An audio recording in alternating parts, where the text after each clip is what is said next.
ഈ മണിക്കൂറിൽ വരുന്നത് ആലപ്പുഴയിൽ നിന്നുള്ളൊരു ചികിത്സാ പിഴവിന്റെ വാർത്ത. അസാധാരണ വൈകല്യത്തോടെ കുഞ്ഞ് പിറന്ന സംഭവത്തിൽ ചികിത്സാ പിഴവ് സമ്മതിച്ച് ആരോഗ്യവകുപ്പ്. അപകട സാധ്യത അറിയിക്കുന്നതിൽ 2 ഗൈനക്കോളജിസ്റ്റുകളും പരാജയപ്പെട്ടു. Doctor CV Pushpakumari, doctor K Shirley എന്നിവർക്കെതിരെയാണ് നടപടിക്ക് ശുപാർശ. മാതാവിന് ആദ്യ 3 മാസം നൽകിയ പ്രസവ ചികിത്സ തൃപ്തികരമല്ലെന്നും റിപ്പോർട്ടിലുണ്ട്. കുറ്റക്കാർക്കെതിരെ കർശന നടപടി ഉണ്ടാകണമെന്ന് കുഞ്ഞിന്റെ അച്ഛൻ അനീഷ് പ്രതികരിച്ചു. അന്വേഷണത്തിൽ തൃപ്തികരമാണ്, പക്ഷേ അതിന്റെ ശിക്ഷാ നടപടി കൂടെ കറക്റ്റായിട്ട് വരണം. ലാബ് ലൈസൻസ് പൂർണ്ണമായിട്ട് റദ്ദാക്കുക, ഡോക്ടർമാർക്ക് അതിന്റെ സസ്പെൻഷൻ, അതായത് എന്റെ കുഞ്ഞിന്റെ കേസ് തീരുന്നത് വരെ സസ്പെൻഷൻ കൊടുക്കുക എന്നുള്ളതാണ് എന്റെ ഒരു അഭിപ്രായം. കുഞ്ഞിനെ ഇവിടുന്ന് കൊണ്ടുപോയ അതേ കണ്ടീഷനിൽ തന്നെയാണ് കുഞ്ഞിന്റെ അവസ്ഥ. കുഞ്ഞിന് ശ്വാസം വിടാനായിട്ടുള്ള ബുദ്ധിമുട്ട്, വെന്റിലേറ്റർ മാറ്റി NIV എന്ന് പറയുന്ന ഒരു വെന്റിലേറ്റർ തന്നെയാണ് ഇട്ടിരിക്കുന്നത്. നിലവിൽ കുഞ്ഞ് ഇവിടം വരെ എത്തുമെന്നുള്ളതിന് യാതൊരുവിധ പ്രതീക്ഷയില്ലായിരുന്നു. ദൈവം സഹായിച്ച് ഇവിടം വരെ എത്തി. ശരണ്യ സ്നേഹജൻ വിവരങ്ങളുമായി ചേരുന്നു. ശരണ്യ, അസാധാരണത്വം എന്നുകൂടി പറയേണ്ടതായി വരുന്നു. ആരോഗ്യവകുപ്പ് ഈ രീതിയിൽ നടപടി കൂടി എടുക്കുമ്പോൾ അത് ഏത് തരത്തിലുള്ള ചികിത്സാ പിഴവ് സംഭവിച്ചു എന്നാണ് റിപ്പോർട്ടിൽ പറയുന്നത്? ഈ 3 മാസം നടത്തിയ ചികിത്സയിൽ കരുതിക്കൂട്ടിയുള്ള വീഴ്ചയുണ്ടായി എന്നുകൂടിയുണ്ടോ? അപർണ, ഈ പ്രസവ ചികിത്സയുമായി ബന്ധപ്പെട്ട ഗർഭകാലത്തെ ആദ്യ 3 മാസങ്ങൾ വളരെ നിർണായകമാണ്. ആ ഘട്ടത്തിൽ ഉണ്ടായ പാളിച്ചകൾ, അതായത് ചികിത്സയുമായി ബന്ധപ്പെട്ട് പ്രത്യേകിച്ച് കുട്ടിയുടെ ആരോഗ്യസ്ഥിതിയെ സംബന്ധിച്ചുള്ള രോഗനിർണയങ്ങൾ അടക്കമുള്ള കാര്യങ്ങളിൽ വന്ന പാളിച്ചകളാണ് ഇപ്പോൾ ഈ റിപ്പോർട്ട് ചൂണ്ടിക്കാണിക്കുന്നത്. ആലപ്പുഴ വനിതാ ശിശു ആശുപത്രിയിലെ 2 ഡോക്ടർമാർക്കെതിരെയാണ് ഇത്തരത്തിൽ നടപടിക്ക് ശുപാർശ ചെയ്തുകൊണ്ടുള്ള ആരോഗ്യവകുപ്പിന്റെ റിപ്പോർട്ട് വന്നിരിക്കുന്നത്. കഴിഞ്ഞ നവംബർ 24-നാണ് ആലപ്പുഴ വനിതാ ശിശു ആശുപത്രിയിൽ പ്രസവിച്ച സുറുമി അനീഷ് ദമ്പതികളുടെ കുട്ടിക്ക് ഗുരുതരമായ അംഗവൈകല്യങ്ങൾ ഉണ്ടായത്. കുട്ടിയുടെ പ്രത്യക്ഷത്തിൽ തന്നെ കുട്ടിക്ക് അപൂർവമായ അംഗവൈകല്യ സാഹചര്യങ്ങളാണുള്ളത്. ഹൃദയ സംബന്ധമായ നിരവധി തകരാറുകളുണ്ട്. അന്ന് മുതൽ ആ കുടുംബം തിരുവനന്തപുരം SIT ആശുപത്രിയിലും ഒപ്പം തന്നെ ആലപ്പുഴ മെഡിക്കൽ കോളേജിലുമായി ആശുപത്രിയിലാണ് അവരുടെ ജീവിതം മുന്നോട്ട് പോകുന്നത്. ഡ്രൈവിംഗ് തൊഴിലാളിയാണ് അനീഷ്.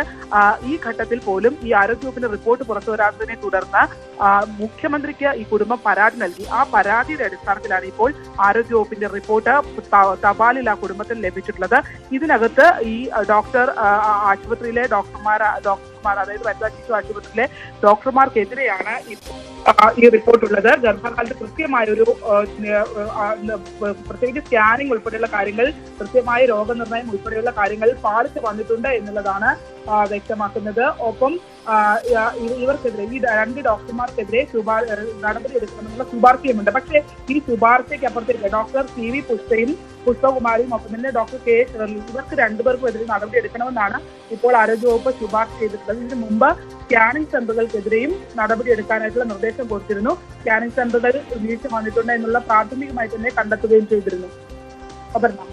ശരണ്യ, ഈ അന്വേഷണം ഏത് തരത്തിലാണ് നടന്നത്? ഇത് ആദ്യം ഈ കുടുംബം ഈ ആരോപണം ഉന്നയിച്ച സമയത്ത് അത് പ്രതിരോധിക്കാനുള്ള നീക്കമായിരുന്നോ ഉണ്ടായിരുന്നത് ഡോക്ടർമാരുടെ ഭാഗത്തുനിന്ന്? ഇതിനകത്ത് ഏറ്റവും പ്രധാനപ്പെട്ട കാര്യം, ഈ കേസുമായി ബന്ധപ്പെട്ട് പോലീസ് കേസ് രജിസ്റ്റർ ചെയ്തിരുന്നു. അതായത് ഡോക്ടർ പുഷ്പയ്ക്കെതിരെ ഈ സംഭവത്തിന് ശേഷം 4 കേസുകളാണ് ഈ പ്രസവാവസ്ഥയിൽ കുട്ടികൾക്ക് ഗുരുതര സാഹചര്യം ഉണ്ടായതുമായി ബന്ധപ്പെട്ട് ഡോക്ടർ പുഷ്പയ്ക്കെതിരെ 4 കേസുകൾ രജിസ്റ്റർ ചെയ്തു. ഈ പരാതികളൊക്കെ വരുന്ന ഘട്ടത്തിൽ പോലും ഇതിനകത്ത് കൃത്യമായ ആരോഗ്യവകുപ്പ് ഈ ഡോക്ടർക്കെതിരെ ഒരു നടപടിയും സ്വീകരിച്ചിരുന്നില്ല. പക്ഷെ പോലീസ് ഈ 4 കേസുകളും എടുത്തു. ഈ 4 കേസുകളും എടുക്കുന്ന സമയത്ത് തന്നെ മെഡിക്കൽ റിപ്പോർട്ടിന്റെ അടിസ്ഥാനത്തിൽ, അതായത് നമുക്കറിയാം ഈ മെഡിക്കൽ ബോർഡ് കൂടി തീരുമാനമെടുത്താൽ മാത്രമേ ഈ മെഡിക്കൽ നെഗ്ലിജൻസ് അടക്കമുള്ള വിഷയങ്ങളിൽ കൃത്യമായ നിയമ നടപടിയുമായി പോലീസിന് പോകാൻ കഴിയും. അങ്ങനെ ഒരു മെഡിക്കൽ ബോർഡ് അടക്കം ഇതിനകത്ത് കൂടുന്നതിലൊക്കെ കാലതാമസം സംഭവിക്കുകയും ചെയ്തു. എന്തായാലും ഇപ്പോൾ ആരോഗ്യവകുപ്പ് അസിസ്റ്റന്റ് ഡയറക്ടറുടെ നേതൃത്വത്തിൽ നടത്തിയ അന്വേഷണ റിപ്പോർട്ടാണ് ഇപ്പോൾ പുറത്ത് വന്നിരിക്കുന്നത്. ഈ അഡീഷണൽ ഡയറക്ടറുടെ റിപ്പോർട്ടിന്മേലാണ് ഇപ്പോൾ ഇങ്ങനെ ഈ 2 ഡോക്ടർമാർക്ക് ഇതിനകത്ത് വീഴ്ച വന്നിട്ടുണ്ട് എന്നുള്ളത് നടപടിക്ക് ശുപാർശ ചെയ്തുകൊണ്ടുമുള്ള റിപ്പോർട്ട് വന്നിരിക്കുന്നത്. അപർണ.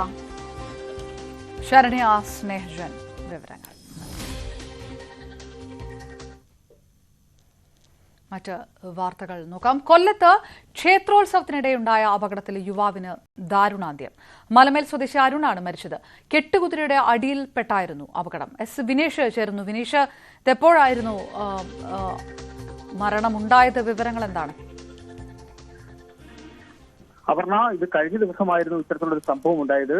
എടുക്കുകുതിരയുടെ ചട്ടത്തിനടിയിൽപ്പെട്ട് ഗുരുതരമായിട്ടുള്ള പരിക്കായിരുന്നു അരുണിന് ഏൽക്കേണ്ടി വന്നത്.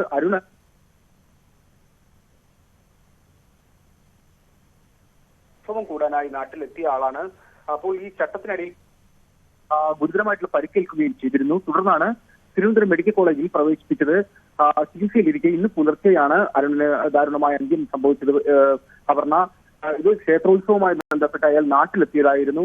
25 വയസ്സാണ് അരുണിന് പ്രായം. അരുണ് കസ്റ്റഡിയിൽ വരികയായിരുന്നു. 5 ദിവസത്തെ ജീവനാണ് നാട്ടിൽ വന്നത്. ഇന്ന് അയാൾ മടങ്ങിപ്പോകുന്ന ദിവസവും കൂടിയായിരുന്നു. പക്ഷേ നാടിന് വളരെ വലിയ രീതിയിൽ ദുഃഖത്തിലാക്കിയ ഒരു സാഹചര്യത്തിലേക്കാണ് അപർണ ഇത് എത്തിയിരിക്കുന്നത്. കഴിഞ്ഞ ദിവസമായിരുന്നു ഇത്തരത്തിലുള്ള ഒരു സംഭവം തന്നെ ഉണ്ടായത്. മലക്കുട മഹോത്സവമായിരുന്നു അറക്കൽ ക്ഷേത്രത്തിൽ നടന്നത്. വലിയ രീതിയിലുള്ള കുതിരകൾ എടുത്തുള്ള വലിയ ആഘോഷമാണ്. 3 കരകളിൽ നിന്നുള്ള ആഘോഷമായിരുന്നു. ഈ ആഘോഷത്തിനിടയിലായിരുന്നു ഇത്തരത്തിലുള്ള ഒരു വലിയ രീതിയിലുള്ള ഒരു അപകടം സംഭവിച്ചത്. ഇപ്പോൾ യുവാവിന്റെ ജീവൻ നഷ്ടപ്പെട്ടു എന്നുള്ളൊരു വാർത്തയാണ് നമുക്ക് പുറത്തു വരുന്നത്. അപർണ, എസ് വിനേഷാണ്. കെട്ടുകുതിരയുടെ അടിയിൽപ്പെട്ട് ക്ഷേത്രോത്സവത്തിനിടെ യുവാവിന് ദാരുണാന്ത്യം സംഭവിച്ചിരിക്കുന്നു.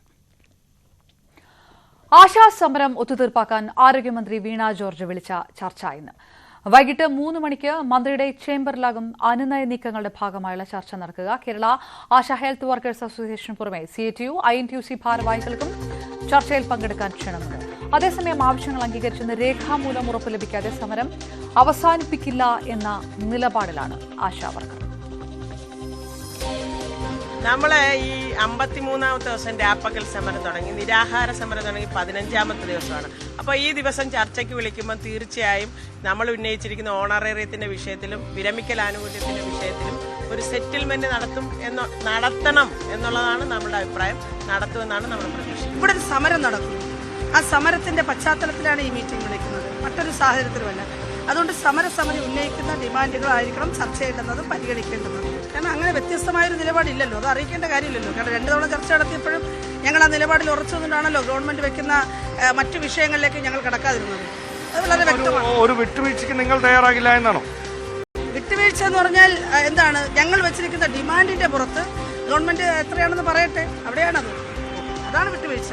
സെക്രട്ടേറിയറ്റ് നടയിൽ തുടർന്ന അനിശ്ചിതകാല സമരം 53ാം ദിവസത്തിലേക്ക് കടക്കുകയാണ്. ഡാൻ കുര്യൻ ചേർന്നു. ഡാൻ, മന്ത്രിതല ചർച്ച 3ാം വട്ടമാണ് നടക്കുന്നത്. പക്ഷേ ഇത്തവണ വലിയ പ്രതീക്ഷയിൽ കൂടിയാണ് സമരസമിതി. പ്രത്യേകിച്ച് കേന്ദ്രമന്ത്രിയെ കണ്ടതിനു ശേഷം കൂടിയാണ് ആരോഗ്യമന്ത്രി സമരസമിതിയെ കാണുന്നത്. അപ്പോഴും ഈ ആവശ്യങ്ങൾ പൂർണ്ണമായിട്ട് അംഗീകരിക്കാതെ സമരത്തിൽ നിന്ന് പിൻവാങ്ങുകയില്ല എന്നുകൂടി ആവർത്തിക്കുകയാണോ സമരസമിതി? ഏത് തരത്തിലാണ് പ്രതീക്ഷകൾ?